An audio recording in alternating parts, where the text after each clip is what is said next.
এটা ছিল একেবারেই একটা অন্যরকম দিন। আজকের কাদাহুড় মেখে দিতে চলে গেছিলাম পুজো। তারপরে চলে এলো মা। পুজো দিয়ে এসে দেখি মা চলে এসছে। আমার মায়ের মিষ্টি মুখের হাসিটা দেখে আমার মন ভরে গেল আর সাহসে একদম টইটুম্বুর। যে আজকেরে আমি সব কাজ উদ্ধার করতে পারবো। কারণ আমার মা চলে এসছে। তার সাথে এসেছিল আমার বোন। বোন মানে একাই ১০০ আর কাউকে লাগে না। তো এখানে শাশুড়ি মা নিয়ে নিল পুজো। আর বর্মশাইকে বসিয়ে দিয়েছে এখানে মিক্সি করতে, চাল গুঁড়ো করতে। চাল গুঁড়ো দিয়ে হবে তেলের পিঠে। বর্মশাই আমার সারাদিন দোকান থেকে খেটে-খুটে এসে দেখো, আমার বর্মশাই আবার কাজে একাই ১০০। মানে রান্না-বান্না থেকে শুরু করে বাইরের কাজ থেকে শুরু করে সমস্তটাই অনেক, অনেক হেল্পফুল। এরকম হাসব্যান্ড যেন প্রতিটা মেয়ে পায়। আর এখানে মা কাটতে বসে গেছিল সমস্ত ধরনের সবজি। বোন এখানে মাকে হেল্প করছিল আর এখানে চালতা থেকে সমস্ত কিছু মানে মা কেটে, কেটে দিচ্ছিল। ও ধুয়ে পরিষ্কার করে সেগুলোকে নুন, হলুদ, লঙ্কার গুঁড়ো মাখিয়ে একদম রেডি করে ফেলছিল। মানে কোনো কাজটাই আমার একার দায়িত্বে হয়নি। কোনো কাজটাই আমার একার কষ্ট করতে হয়নি। আমার মা, বোন মিলে করেছে আর আমার বরমশাইও যথেষ্ট, যথেষ্ট করেছে। কারণ একটা ছেলে সারাদিন দোকান থেকে খেটে এসে তারপরেও যে এত কাজ করে দিতে পারে এটা তোমরা হয়তো সাধারণ কোনো মানুষ হলে পারবে না। তো এটা এইজন্যেই বলছি কারণ ও সত্যিই ওই চালগুলো সব মিক্সিতে বসে, বসে গুঁড়ো করেছে, আদা বেটেছে, মানে জিরে বেটেছে সমস্ত মিক্সিতে। আর আমি এদিকে আমার মতন ব্যস্ত ছিলাম। চা দিয়েছি, জল দিয়েছি সবাইকে। তো মা ওখানে বসেছিল, আনাজ কাটছিল। অনেকক্ষণ পরে বললাম, "মা একটু তুমি চা খেয়ে নাও।"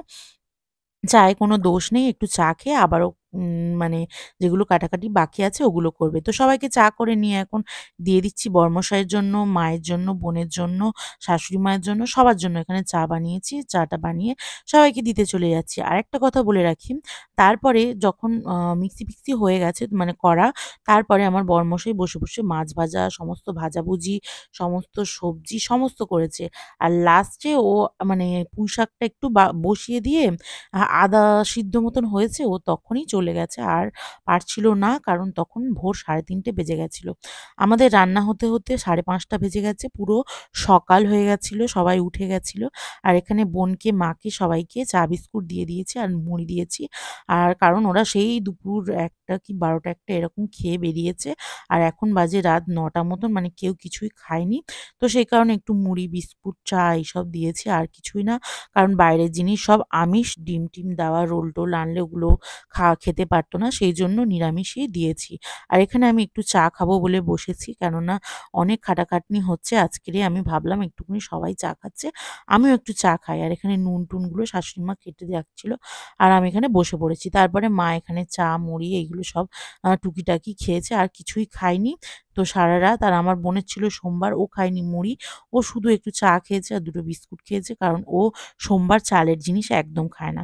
আর এখানে আমার বর্মশাইয়ের পায়ে যন্ত্রণা করছিল। একটা টুল পায়ের উপরে দিয়েছিল।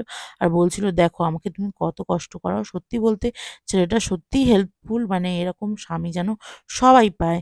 তো এই যে আতপ চালগুলো দেখাচ্ছি এগুলো ভিজিয়ে শুকনো করে রেখেছি। ও এইগুলো এই যে গুঁড়ো করছে। তেলের পিঠে দেওয়া হবে। তেলের পিঠে চালের গুঁড়ো দিয়ে হবে। আর এই যে এইগুলো গুঁড়ো হয়ে গেছে আর ওইগুলোও করছে। চালটা না ভিজে থাকার কারণে খুব একটা ভালো হচ্ছিল না। ও বলছিল, "এত ভিজে শুকনো হয়নি। কখন ভিজিয়েছো? কি বৃত্তান্ত?" এইসব জিজ্ঞেস করছিল। তো আরেকটু শুকনো হলে হয়তো ভালো হতো।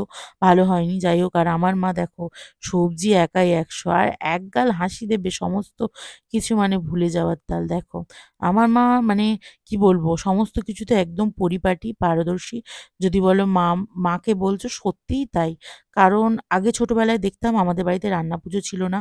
সবার বাড়িতে বাটনা কোটা মানে বাটনা বাটা, আনাজ কোটা এগুলো সমস্ত করে আসতো, করে দিত। বিনা কারণে মানে ওনাকে ডাকতো, তো উনি জাস্ট আশেপাশে যাদের রান্না পুজো থাকতো তো তাদেরকে আর আমার বোন কন্টিনিউ কাজ করেই যাচ্ছে। মানে ও একটুও বসেনি। ও এটা নয় ওটা, ওটা নয় ওটা মানে আমার যে বাড়িতে রান্না পুজো আমি মানে ভুলেই গেছি যে আমাকে সমস্ত কিছু করতে হবে। ওরা এলে আমার যে কি ভার হালকা হয়ে যায় তোমরা ধারণা করতে পারবে না। মানে এত, এত আমার মা হেল্পফুল, আমার বোন হেল্পফুল। তো যাই হোক জানি না কি করব পরবর্তী দিনে। এখন সাহায্য করছে, পরে যদি না আসতে পারে তো সেটা আমার অনেক, অনেক ভয় লাগে এখন থেকে। তাই এখানে তেলের পিঠের গোলা করে নিয়েছি। নিয়ে এখানে তেলের পিঠেগুলো একটা করে ভেজে দেখছি প্রথমে কেমন হচ্ছে। ঠাকুরেরগুলো প্রথমে ভেজে নিচ্ছি ঠাকুরকে দেবো বলে। তো সেইগুলো আগে করে নেব, তারপরে আমাদের মানে রান্না পুজোর জন্য মানে বড় গামলাতে করে তারপরে বানাবো। প্রথমে ঠাকুরের জন্য ছোট, ছোট করে কিছু বানাচ্ছি। ঠিক আছে? তো এখানে শাশুড়ি মা বসে আর এখানে পায়েসের হাঁড়িটা কমপ্লিট হয়ে গেছে। আজকের ভিডিওটা এই পর্যন্ত। টাটা। দেখা হবে নেক্সট ভিডিও।